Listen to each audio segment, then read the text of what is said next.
गुरुर्ब्रह्मा गुरुर्विष्णु गुरुर्देवो महेश्वरः गुरुर्साक्षात् परब्रह्म तस्मै श्री गुरुवे नमः।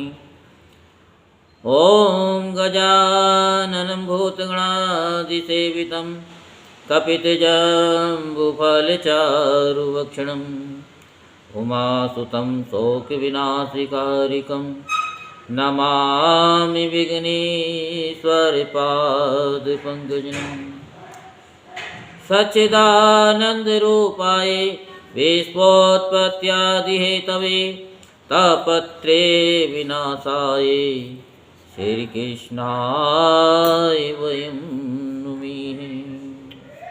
बोलो वृंदावन बिहारी लाल की जय, बोलो वहाँ के बिहारी लाल की जय। आज हम आपको श्रीमद् भागवत महापुराण में श्रीमद् भागवत महापुराण का जो महात्म है, जो लास्ट में है, वही महात्म आपको सुनाते हैं। श्रीमद् भागवत की परंपरा और उसका महत्व।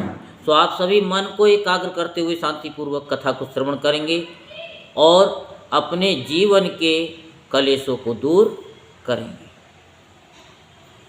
सूत जी कहते हैं कि उद्धव जी ने वहाँ एकत्रित हुए सब लोगों को श्री कृष्ण कीर्तन में लगा देखकर सभी का सत्कार किया और राजा परीक्षित को हृदय से लगा करके कहा। उद्धव जी ने कहा कि राजन, तुम धन्य हो, एकमात्र श्री कृष्ण की भक्ति से ही पूर्ण हो, क्योंकि श्री कृष्ण संकीर्तन के महोत्सव में तुम्हारा हृदय इस प्रकार निमग्न हो रहा है। बड़े बड़े सौभाग्य की बात है कि श्री कृष्ण की पत्नियों के प्रति तुम्हारी भक्ति और वज्रनाभ पर तुम्हारा प्रेम है। तात तुम तो कुछ कर रहे हो, सब तुम्हारे अनुरूप ही है। क्यों न हो, श्री कृष्ण ने ही तुम्हें शरीर और वैभव प्रदान किया है। अतः तुम्हारा उनके परपोत्र पर प्रेम होना स्वाभाविक ही है। इनमें यानी इसमें तनिक भी संदेह नहीं है कि समस्त द्वारवासियों में ये लोग सबसे बढ़कर धन्य हैं, जिन्हें ब्रज में निवास करने के लिए भगवान श्री कृष्ण ने अर्जुन को आज्ञा की थी। श्री कृष्ण का मन रूपी चंद्रमा राधा के मुख की प्रभा रूप चांदनी से युक्त हो उनकी लीला भूमि वृंदावन को अपनी किरणों से सुशोभित करता हुआ यहाँ सदा प्रकाशमान रहता है। श्री कृष्ण चंद्र नित्य परिपूर्ण है।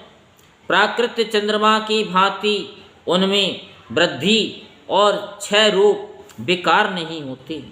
उनकी जो 16 कलाएँ हैं, उनसे सहस्त्रों चिन्मय किरणें निकलती रहती हैं। इससे उनके सहस्त्रों भेद हो जाते हैं। इन सभी कलाओं से युक्त नित्य परिपूर्ण श्री कृष्ण इस ब्रज भूमि में सदा ही विद्यमान रहते हैं। इस भूमि में और उनके स्वरूप में कुछ अंतर नहीं है। राजेंद्र परीक्षित इस प्रकार विचार करने पर सभी ब्रजवासी भगवान के अंग में स्थित हैं।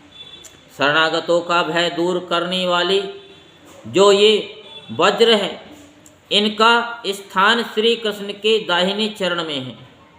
इस अवतार में भगवान श्री कृष्ण ने इन सबको अपनी योग माया से अभिभूत कर लिया है। उसी के प्रभाव से ये अपने स्वरूप को भूल गए हैं और इसी कारण सदा दुखी रहते हैं। ये बात निसंदेह ऐसी ही है। श्री कृष्ण का प्रकाश प्राप्त हुए बिना किसी को भी अपने स्वरूप का बोध नहीं हो सकता। जीवों के अंतःकरण में जो श्री कृष्ण तत्व का प्रकाश है, उस पर सदा माया का पर्दा पड़ा रहता है। 28वें द्वापर के अंत में जब भगवान श्री कृष्ण स्वयं ही सामने प्रकट होकर अपनी माया का पर्दा उठा लेते हैं, उस समय जीवों को उनका प्रकाश प्राप्त होता है। किंतु अब वह समय जो बीत गया, इसलिए उनके प्रकाश की प्राप्ति के लिए अब दूसरा उपाय बतलाया जा रहा है। सुनो। 28वें द्वापर के अतिरिक्त समय में यदि कोई श्री कृष्ण तत्व का प्रकाश पाना चाहे तो उसे वह श्रीमद् भागवत से ही प्राप्त हो सकता है। भगवान के भक्त जहाँ जब कभी भागवत शास्त्र का कीर्तन और श्रवण करते हैं, वहाँ उस समय भगवान श्री कृष्ण साक्षात रूप से विराजमान रहते हैं। जहाँ श्रीमद् भागवत के एक या आधे श्लोक का पाठ होता है, वहाँ श्री कृष्ण अपनी प्रियतमा गोपियों के साथ विद्यमान रहते हैं। इस पवित्र भारतवर्ष में मनुष्य का जन्म पाकर भी जिन लोगों ने पाप के अधीन होकर श्रीमद् भागवत नहीं सुना, उन्होंने मानो अपने ही हाथों अपनी हत्या कर ली। जिन बड़भागियों ने प्रतिदिन श्रीमद् भागवत शास्त्र का सेवन किया है, उन्होंने अपने पिता, माता और पत्नी तीनों के ही कुल का भली भांति उद्धार कर दिया। श्रीमद् भागवत के स्वाध्याय और श्रवण से ब्राह्मणों को विद्या का प्रकाश बोध प्राप्त होता है। क्षत्रिय लोग शत्रुओं पर विजय पाते हैं, वैश्यों को धन मिलता है और शुद्ध यानी जो शूद्र है स्वस्थ निरोगी यानी निरोग बने रहते हैं। स्त्रियों तथा अतंजय आदि अन्य लोगों की भी इच्छा श्रीमद् भागवत से पूर्ण होती है। अतः कौन ऐसा भाग्यवान पुरुष है जो श्रीमद् भागवत का नित्य ही सेवन न करेगा। अनेकों जन्मों तक साधना करते करते जब मनुष्य पूर्ण सिद्ध हो जाता है, तब उसे श्रीमद् भागवत की प्राप्ति होती है। भागवत से भगवान का प्रकाश मिलता है, जिससे भगवत भक्ति उत्पन्न होती है। पूर्व काल में साख्यान की कृपा से श्रीमद् भागवत बृहस्पति जी को मिला और बृहस्पति जी ने मुझे दिया। इसी से मैं श्री कृष्ण का प्रियतम सखा हो सका। परीक्षित, बृहस्पति जी ने मुझे एक आसाख्याकी भी सुनाई थी, उसे तुम ध्यान से सुनो। इस आख्यायिका से श्रीमद् भागवत श्रवण के संप्रदाय का क्रम भी जाना जा सकता है। बृहस्पति जी ने कहा कि अपनी माया से पुरुष रूप धारण करने वाले भगवान श्री कृष्ण ने जब सृष्टि के लिए संकल्प किया, तब उनके दिव्य विग्रह से 3 पुरुष प्रकट हुए। इनमें रजोगुण की प्रधानता से ब्रह्मा, सतगुण की प्रधानता से विष्णु और तमोगुण की प्रधानता से रुद्र प्रकट हुए। भगवान ने इन तीनों को क्रमशः से जगत की उत्पत्ति, पालन और संहार करने का अधिकार प्रदान किया। तब भगवान के नाभि कमल के उत्पन्न हुए ब्रह्मा जी ने उनसे अपना मनोभाव यूँ प्रकट किया। ब्रह्मा जी ने कहा कि परमात्मा ने आप नार अर्थात जल में शयन करने के कारण नारायण नाम से प्रसिद्ध हैं। सबके आदि कारण होने से आदि पुरुष हैं। आपको नमस्कार है प्रभु। आपने मुझे सृष्टि क्रम में लगाया है, मगर मुझे भय है कि सृष्टि काल में अत्यंत पापात्मा रजोगुण आपकी स्मृति में कहीं बाधा न डालने लग जाए। अतः कृपा करके ऐसी कोई बात बताएं जिससे आपकी याद बराबर बनी रहे। बृहस्पति जी कहते हैं, जब ब्रह्मा जी ने ऐसी प्रार्थना की, तब पूर्व काल में भगवान ने उन्हें श्रीमद् भागवत का उपदेश देकर कहा, ब्राह्मण, तुम अपने मनोरथ की सिद्धि के लिए सदा ही इसका सेवन करते रहो। ब्रह्मा जी श्रीमद् भागवत का उपदेश पाकर बड़े प्रसन्न हुए और उन्होंने श्री कृष्ण की नित्य प्राप्ति के लिए तथा 7 आवरणों का भंग करने के लिए श्रीमद् भागवत का सप्ताह पारायण किया। सप्ताह यज्ञ के विधि से 7 दिनों तक श्रीमद् भागवत का सेवन करने से ब्रह्मा जी के सभी मनोरथ पूर्ण हो गए। इससे वे सदा भगवत स्मरण पूर्वक सृष्टि का विस्तार करते और बारंबार सप्ताह यज्ञ का अनुष्ठान करते रहते। ब्रह्मा जी की भांति विष्णु ने भी अपने अभिष्ट अर्थ की सिद्धि के लिए उन परम पुरुष परमात्मा से प्रार्थना की, क्योंकि उन पुरुषोत्तम ने विष्णु को भी प्रजा पालन रूप कर्म में नियुक्त किया था। विष्णु ने कहा कि देव, मैं आपकी आज्ञा के अनुसार कर्म और ज्ञान के उपदेश से प्रवृत्त और निवृत्ति द्वारा यथोचित रूप से प्रजाओं का पालन करूँगा। कालक्रम से जब जब धर्म की हानि होगी तब तब अनेकों अवतार धारण कर पुनः धर्म की स्थापना करूँगा। जो भोगों की इच्छा रखने वाले हैं उन्हें अवश्य ही उनके लिए उनके किए हुए यज्ञ आदि कर्मों का फल अर्पण करूँगा, तथा जो संसार बंधन से मुक्त होना चाहते हैं, विरक्त हैं, उन्हें उनके इच्छानुसार 5 प्रकार की मुक्ति भी देता रहूँगा। परंतु जो लोग मोक्ष भी नहीं चाहते उनका पालन मैं कैसे करूँगा, ये बात समझ में नहीं आती। इसके अतिरिक्त मैं अपनी तथा लक्ष्मी जी की भी रक्षा कैसे कर सकूँगा, इसका उपाय भी बतलाइए। विष्णु की ये प्रार्थना सुनकर आदि पुरुष श्री कृष्ण ने उन्हें भी श्रीमद् भागवत का उपदेश किया और कहा, तुम अपने मनोरथ की सिद्धि के लिए इस श्रीमद् भागवत शास्त्र का सदा पाठ किया करो। उस उपदेश से विष्णु भगवान का चित्त प्रसन्न हो गया और वे लक्ष्मी जी के साथ प्रत्येक मास में श्रीमद् भागवत का चिंतन करने लगी। इससे वे परमार्थ का पालन और यथार्थ रूप से संसार की रक्षा करने में समर्थ हुए। जब भगवान विष्णु स्वयं वक्ता होते हैं और लक्ष्मी जी प्रेम से श्रवण करती हैं, उस समय प्रत्येक बार भागवत कथा का श्रवण 1 मास ही समाप्त होता है। किंतु जब लक्ष्मी जी स्वयं वक्ता होती हैं और विष्णु श्रोता बनकर सुनते हैं, तब भागवत कथा का रसास्वादन 2 मास तक होता रहता है। उस समय कथा बड़ी सुंदर, बहुत ही रुचिकर होती है। इसका श्रवण या इसका कारण यह है कि विष्णु तो अधिकारारूढ़ हैं, उन्हें जगत के पालन की चिंता करनी पड़ती है, पर लक्ष्मी जी इन झंझटों से अलग हैं, अतः उनका हृदय निश्चित है। इसी से लक्ष्मी जी के मुख से भागवत कथा का रसास्वादन अधिक प्रकाशित होता है। इसके पश्चात रुद्र ने भी, जिन्हें भगवान ने पहले संहारकर्ता में लगाया था, अपनी सामर्थ्य की वृद्धि के लिए उन परम पुरुष भगवान श्री कृष्ण से प्रार्थना की। रुद्र ने कहा कि मेरे प्रभु देवदेव, मुझ में नित्य नैमित्तिक और प्राकृत संहार की शक्तियाँ तो हैं, पर आत्यंतिक संहार की शक्ति बिल्कुल नहीं है। ये मेरे लिए बड़ी दुख की बात है। इसी कमी की पूर्ति के लिए मैं आपसे प्रार्थना करता हूँ। बृहस्पति जी कहते हैं कि रुद्र की प्रार्थना सुनकर नारायण ने उन्हें भी श्रीमद् भागवत का ही उपदेश किया। सदाशिव रुद्र ने 1 वर्ष में 1 पारायण के क्रम से भागवत कथा का सेवन किया। इसके सेवन से उन्होंने तमोगुण पर विजय पाई और आत्यंतिक संहार मोक्ष की शक्ति भी प्राप्त कर ली।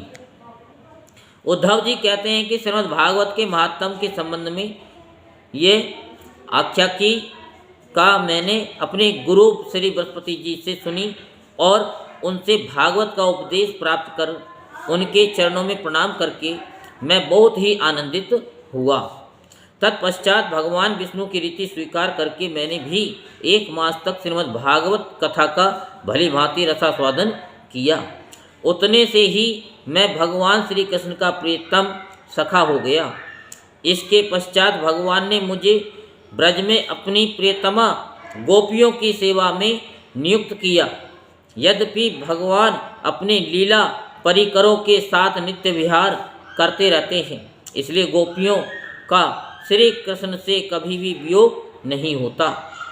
तथापि जो भ्रम से विरह वेदना का अनुभव कर रही थीं, उन गोपियों के प्रति भगवान ने मेरे मुख से भागवत का संदेश कहलाया।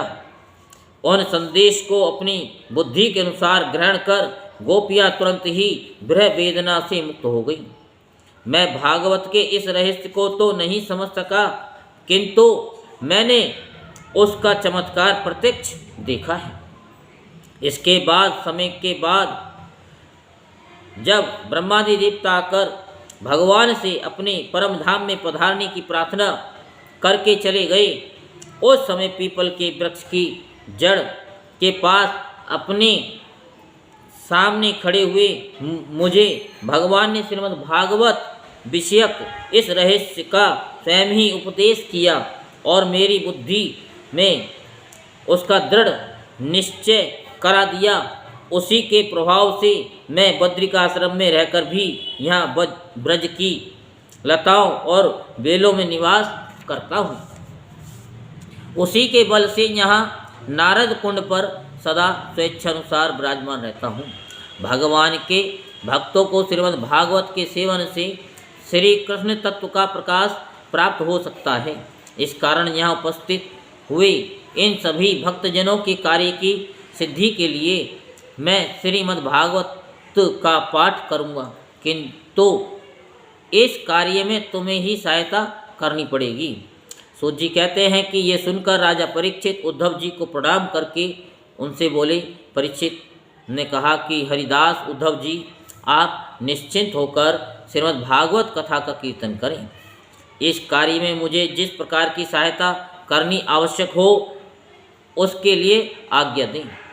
सूत जी कहते हैं, परीक्षित का यह वचन सुनकर उद्धव जी मन ही मन बहुत प्रसन्न हुए और बोले। उद्धव जी ने कहा कि राजन, भगवान श्री कृष्ण ने जब से इस पृथ्वी तल का परित्याग कर दिया, तब से यहाँ अत्यंत बलवान कलयुग का प्रभुत्व हो गया है। जिस समय ये शुभ अनुष्ठान यहाँ आरंभ हो जाएगा, बलवान कलयुग अवश्य ही इसमें बहुत बड़ा विघ्न डालेगा। इसलिए तुम दिग्विजय के लिए जाओ और कलयुग को जीत कर अपने बस में करो। इधर मैं तुम्हारी सहायता से वैष्णवी रीति का सहारा लेकर 1 महीने तक यहाँ श्रीमद् भागवत कथा का रसास्वादन कराऊंगा और इस प्रकार भागवत कथा के रस का प्रसार करके इन सभी श्रोताओं को भगवान मधुसूदन के नित्य गोलोक धाम में पहुँचाऊँगा। सूत जी कहते हैं कि उद्धव जी की बात सुनकर राजा परीक्षित पहले तो कलयुग पर विजय पाने के विचार से बड़े ही प्रसन्न हुए, किंतु पीछे ये सोचकर कि मुझे भागवत कथा के श्रवण से वंचित ही रहना पड़ेगा, चिंता से व्याकुल हो उठे।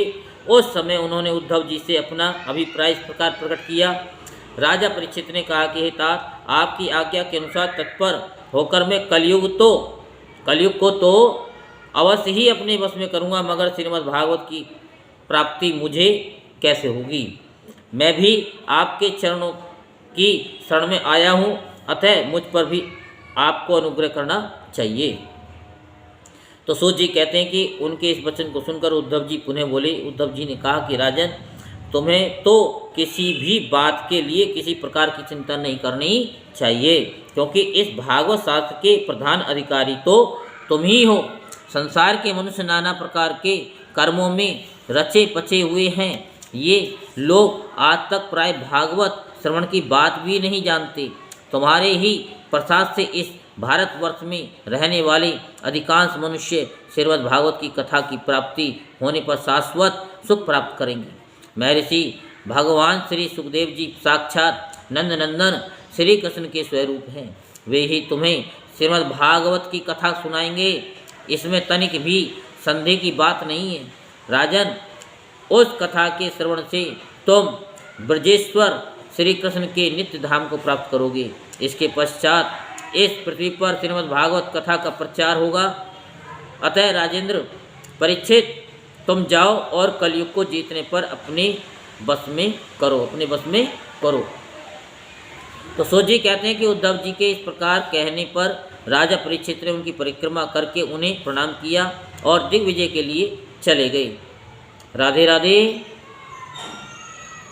इधर वज्र ने भी अपने पुत्र प्रतिबाहु को अपनी राजधानी मथुरा का राजा बना दिया और माताओं को साथ ले उसी स्थान पर जहाँ उद्धव जी प्रकट हुए थे जाकर श्रीमद् भागवत सुनने की इच्छा से रहने लगे। तदंतर उद्धव जी ने वृंदावन में गोवर्धन पर्वत के निकट 1 महीने तक श्रीमद् भागवत कथा के रस की धारा बहाई। उस रस का आस्वादन करते समय प्रेमी श्रोताओं की दृष्टि में सब और भगवान की सच्चिदानंदमयी लीला प्रकाशित हो गई और सर्वस्व श्री कृष्णचंद्र का साक्षात्कार होने लगा। उस समय सभी श्रोताओं ने अपने को भगवान के स्वरूप में स्थित देखा। वज्रनाभ ने श्री कृष्ण के दाहिने चरण कमल में अपने को स्थित देखा और श्री कृष्ण के विरह शोक से युक्त होकर उस स्थान पर अत्यंत सुशोभित होने लगे। वज्रनाभ की वे रोहिणी और आदि माताएं भी रास की रजनी में प्रकाशित होने वाले श्री कृष्ण रूपी चंद्रमा के विग्रह में अपने को कला और प्रवाह के रूप में स्थित देख बहुत ही विस्मित हुई तथा अपने प्राण प्यारे की विरह वेदना से छुटकारा पाकर उनके परम धाम में प्रविष्ट हो गई। इनके अतिरिक्त भी जो श्रोतागण वहाँ उपस्थित थे वे भी भगवान की नित्य अंतरंग लीला में सम्मिलित होकर इस स्थूल व्यवहारिक जगत से तत्काल अंतर्ध्यान हो गए।